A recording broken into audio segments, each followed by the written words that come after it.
Exotics, our YouTube channel here. I'm inside Valerian. Come on, Valerian. This is our black dragon. I wish he would wasn't so shy and would come out and show you guys how her belly is looking actually for uses of identifying a cycle versus an ovulation to potentially being gravid.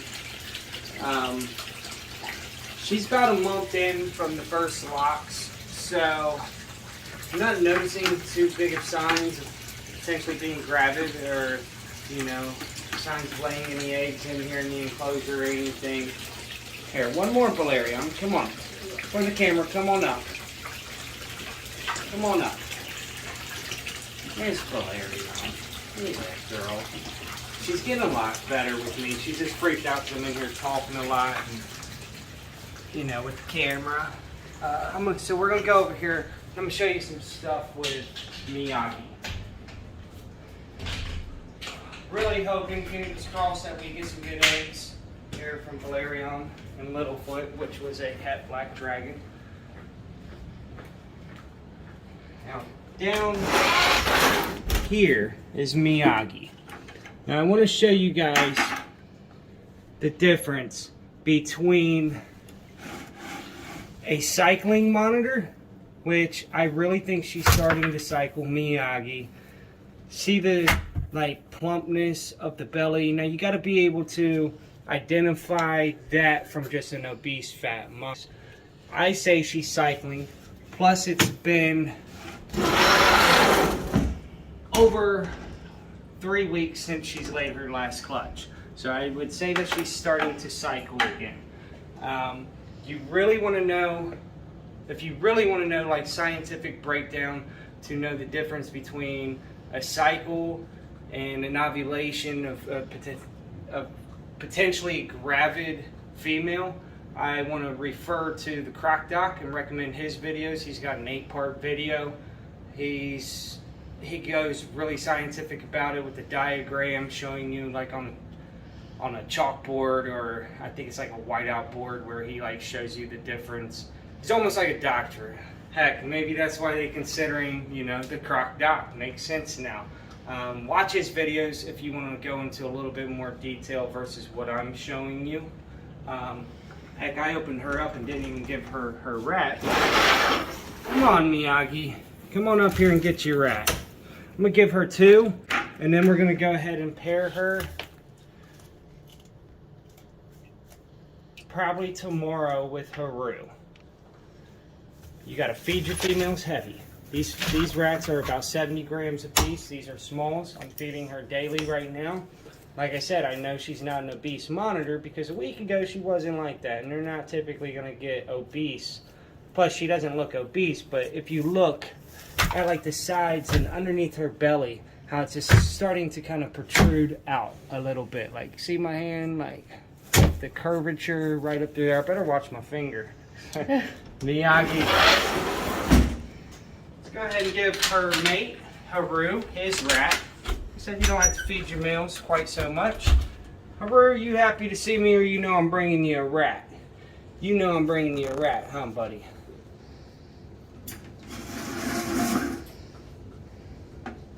Now he has a strong feeding response. Better cup these.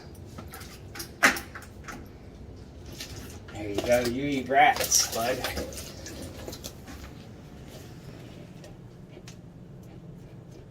He's been in there digging, making messes, normal. Check back in. I'll do another login on this video for you guys, and you'll see the initial pairing, and then hopefully we will see some locks by tomorrow night. Alright guys, so this is Miyagi about 5 minutes after eating her 2 small rats.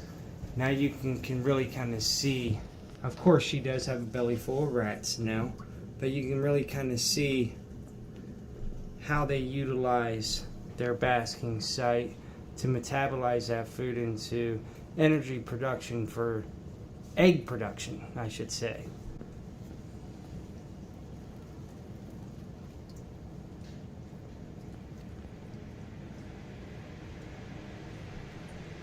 Miyagi She is a white outline coming eye. Awesome animal. This is what a lot of monitor breeding is about, observing your monitor and understanding what their bodies are going through to be able to potentially put your male in at the right time to fertilize her right on her cycle, and it will give you a higher success of fertile eggs. Miyagi. Alright guys, so we're in here in Miyagi's enclosure. I'm just going through her substrate in her lay box. That's kind of how you want it. I don't know if you can see it too well. This is like a sand topsoil, also leaf litter mix. In one of my previous videos I kind of told you about the ratio. It's actually about 70% topsoil, 10% sand, 20% leaf compost and other compost. You want to keep it humid. You don't want it dry. You gotta think like the monitor. Like, that's a nice spot. If I was a female monitor, I would dig down and deposit my eggs right there, and she has twice already. So pretty sure this is where she will lay again. If she gets bigger, you know, as she ages, I will upgrade her lay box a little bit to something a little bigger, possibly even the enclosure. But as you see Miyagi down there, she's still relatively, you know, medium-sized monitor. So this lay box seems to work out just right. This is part of that manual labor that a lot of people don't want to do. You got to get down in there and churn that dirt up and, you know, mix it up, make sure it's not dry and dust. Let's put her, we're getting ready to pair her.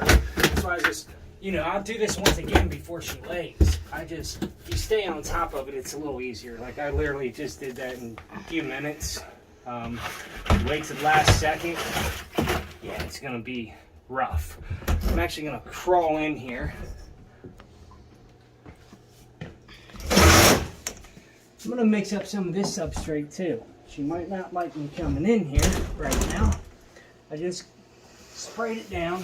We're gonna mix it up, and then I'm gonna spray the top down again. See underneath how it's, let me get a good, okay, now that's dry.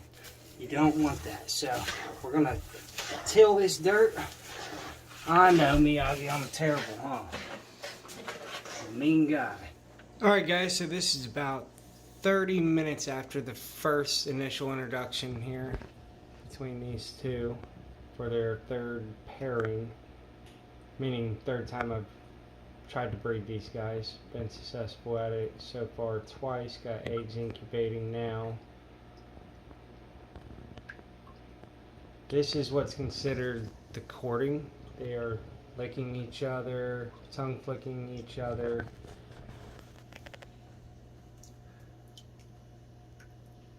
Looks like we will probably have this in locks tonight. I kind of disturbed them, so we're gonna give them some peace here.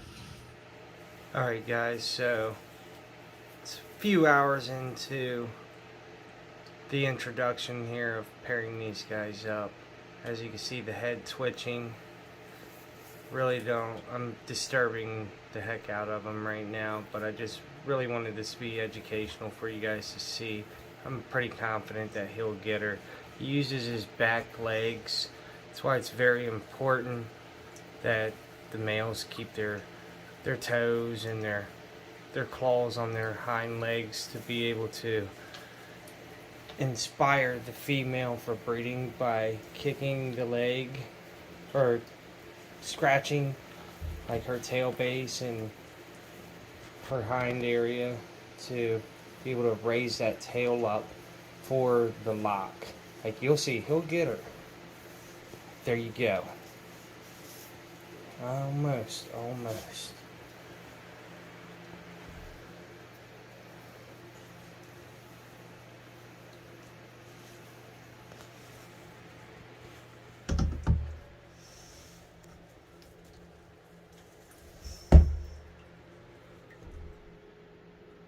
Sure, we'll see some other action out of these guys.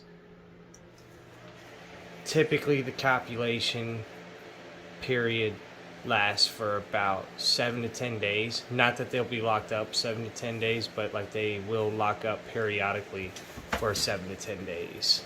Her tail just went up pretty high there. I really wish she... Yeah, let's see.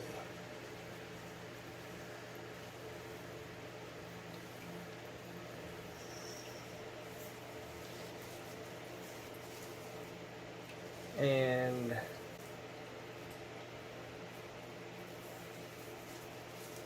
bam, there's the lock.